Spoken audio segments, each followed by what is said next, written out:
Olá pessoal, bem-vindos ao canal Autismo para Todos, né? Repostagem do vídeo anterior, porque ficou da metade para o fim sem som, então vamos refazer. Falando, gente, sobre os sinais do autismo que a gente às vezes ignora. Nós temos pensado e focado muito em questões do dia a dia, o que fazer, né, em questões específicas quando acontece isso, por que que acontece isso, por que isso é assim, por que isso é assim, né, como é que a gente trata isso de forma global. Só que nós temos que fazer revisitações a pontos muito importantes sobre os sinais de autismo, para a intervenção ser o mais precoce possível. Porque praticamente nós não temos uma intervenção precoce, né? A precoce é quando ela acontece muito cedo. Ela acontece antes do tempo. Nós não temos isso, né? Dificilmente temos isso, né, a nível de América do Sul, né? Nós não temos aparatos, né? Mas temos que ter o olho o mais clínico possível para perceber certas coisas que não dão diagnóstico. Não é diagnóstico, mas são pistas, né, em que você vai somando e você vai levar até os profissionais qualificados para buscar identificar isso. Porque, sendo rotulado ou não, muitos comportamentos eles precisam de terapia. Independente de autismo, independente de TOD, independente de TDAH, né? Há um conjunto de comportamentos que precisa de terapia. Esses comportamentos não têm um nome. Se eles estivessem dentro de um conjunto de comportamentos, isso aqui era autismo. Mas ele não tem esse, esse e esse. Não, mas ele tem esse.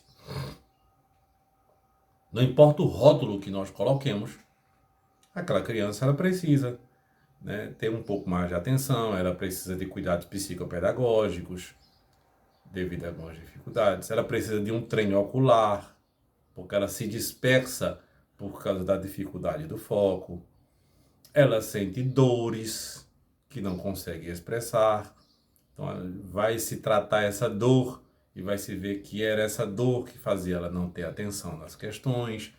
Era um problema de ouvido em que ela não respondia, que ela não tinha equilíbrio, que ela ficava desengonçado, né? Ela tinha um problema motor que não permitia que ela praticasse alguns esportes. Então, independente do nome, nós temos questões, muitas vezes, que precisam de cuidados, né? A gente começa por aí. Mas há um conjunto de coisas que você pode observar e você vai ter o diagnóstico autismo, que vai ter uma globalidade de, de cuidados em que uma coisa vai estar interligada à outra, interferindo, influenciando na outra. Para o bem e para o mal, né? A questão é essa. O autismo é dividido por níveis de suporte, leve, moderado, né, e mais grave, mas, como dizem, o autismo não tem nada de leve. Pode ter leve para mim, pode ter leve para você, né? Uma coisa é a criança que chega, senta, conversa, fica quietinha, e outro que não para, que pula, que sobe nas coisas, né? E os dois são autistas, às vezes moderado, né? Tá no mesmo nível, tem o mesmo diagnóstico, mas tem comportamentos diferentes. Isso aqui é leve para mim, aquele ali já não é leve para o outro pai. E para esse daqui, que eu estou exemplificando, né? Imaginando ele sentadinho aqui quietinho, pode ser leve para mim, para ele não é. O que se passa na cabeça dele, os sentimentos, o que ele entende, o que ele não entende, a velocidade do raciocínio, o quanto ele sofre para dar uma resposta para o ambiente a todo instante, Isso não é leve. Ok? Mas vamos lá, para esses sinais que às vezes nós ignoramos. Ele não responde. Né? E o responder não é vocal só. Responder é a jogada de cabeça mesmo de olho. Você me chama, Flávio? Já é a resposta. Eu olhei. Eu não preciso necessariamente dizer, oi, diga que eu estou ouvindo, mas não posso olhar agora. Né? Faça a jogada de olho, porque naturalmente a criança faz isso, ela olha. Né? Ela ainda não é vocal, né? Tá balbuciando alguma coisa, você chamou, ela aprendeu desde cedo qual é o nome dela, e ela é feito o exame Ibera, verificado algumas questões desde cedo para verificar se a criança tem algum problema físico, né, ali, né? É como na respiração, né? Problema físico aqui dentro, não respira bem, aí tem outras questões, às vezes na própria fala, né? Porque nós precisamos do ar para fazer as vibrações vocais. Então, vai ser investigado toda a questão mesmo se há um processamento auditivo, né? Há uma entrada de informação e a possibilidade de haver essa resposta, né? O quanto essa vibração acontece ali, em bigorna, em estribo, né? Martelo, tá tudo ok? Então, vamos adiante, mas tem que verificar. É como um encurtamento de tendão. Nem todo mundo que anda na ponta do pé e não olha para as pessoas é autista. Ele pode ter só essas duas questões e mais nada. Então, eu aprendi a não ficar diagnosticando enquanto observo, enquanto vejo, né? Mas não dar ouvidos, não responder ao ser chamado é uma das primeiras questões. O contato visual. O percentual de contato visual baixo. Ele até olha para você, até estabelece um contato, mas são poucos segundos, são poucas as vezes, um percentual muito baixo. E isso vai dificultar a comunicação vocal, a fala, vai dificultar o apontar, porque, né, olhar, apontar, imitar, tudo isso é pressuposto de fala, né, de vocalização, de comunicação vocal. Então, se ela não faz isso, já vai ter um prejuízo posterior. Então, ela não olha, já é uma coisa que você vai anotar. Você vai anotar. Olhou tal hora, olhou tanto tempo, olhou tal hora, olhou tanto tempo, para que quando você for para consultas, você tenha um conjunto de coisas para não ficar, né, 6 meses, 8 meses, 10 meses indo e vindo, buscando essas informações. Então, você já leva. Contato visual é o segundo. A terceira questão são interesses intensos e restritos. Geralmente nós temos assuntos que gostamos mais, né? Você gosta de arqueologia, você gosta de quadrinhos, você gosta de conversar sobre futebol, né?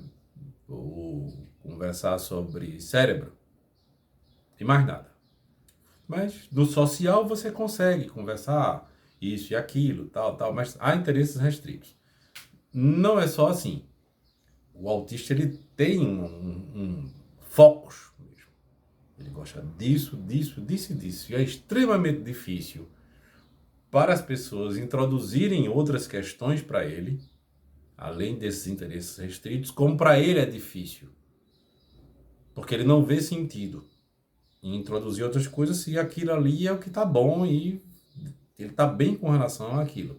Então você tem que, né, introduzir isso a gente trata em outros vídeos, né, gente? Não vou estar aqui, não dá tempo da dica. A gente tem que falar só sobre os sinais. Mas é aquela questão de introduzir pouco a pouco e há métodos para isso. Principalmente se ele começar a ser vocal, há métodos onde você vai conseguir fazer trocas para colocar outras questões para ele também. Mas os interesses restritos estão muito presentes. Gostar daquilo, fazer aquilo, aquilo e aquilo. Só gostar daquelas coisas, no brincar, no escolher, no presente. Ele quer só aquilo. Né? Também é um dos sinais. Dificuldades com mudança, inflexibilidade mental. Você tem que sair daquele jeito. Isso é desse jeito, né? Há momentos em que isso é dessa forma, né? Hoje é dia de brincar, é momento de brincar com a bolinha amarela. E a bolinha não pode ser vermelha, não pode ser 5 minutos antes, não pode ser 5 minutos depois, naquele momento. Então isso é inflexibilidade mental. Ele quer aquilo, ele não gosta de mudança. Ele precisa da rotina, isso tem que ser respeitado, e terapeuticamente vai ser introduzido bola em outro momento, vai esquecer bola, vai fazer de conta que vai ter que comprar uma outra bola porque não encontrou aquela, etc. Para mostrar a ele que, para o cérebro dele aprender que é necessário flexibilizar. E isso tem técnica também, tem tempo, tem formas de se colocar, né?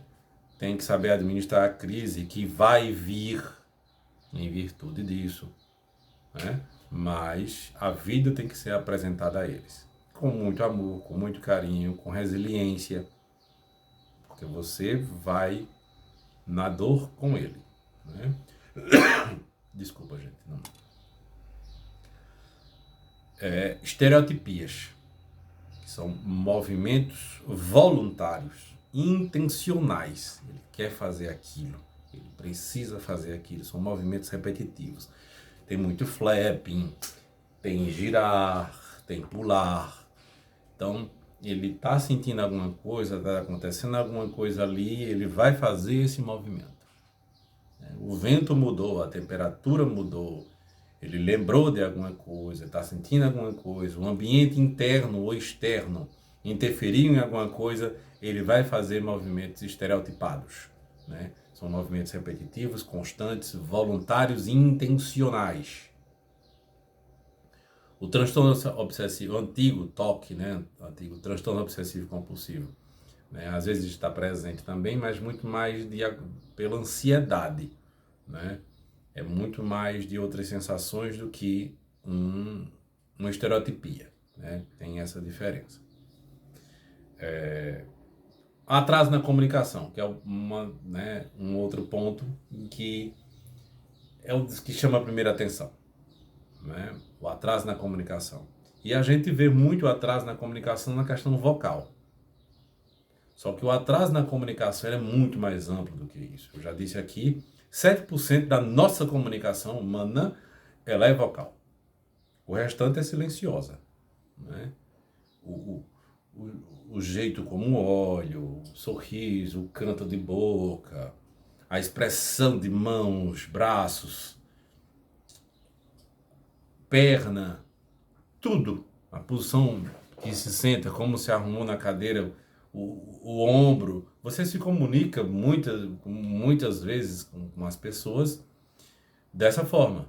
Então, tanto para receber informações, quanto para enviar informações, nós temos diversos caminhos, né?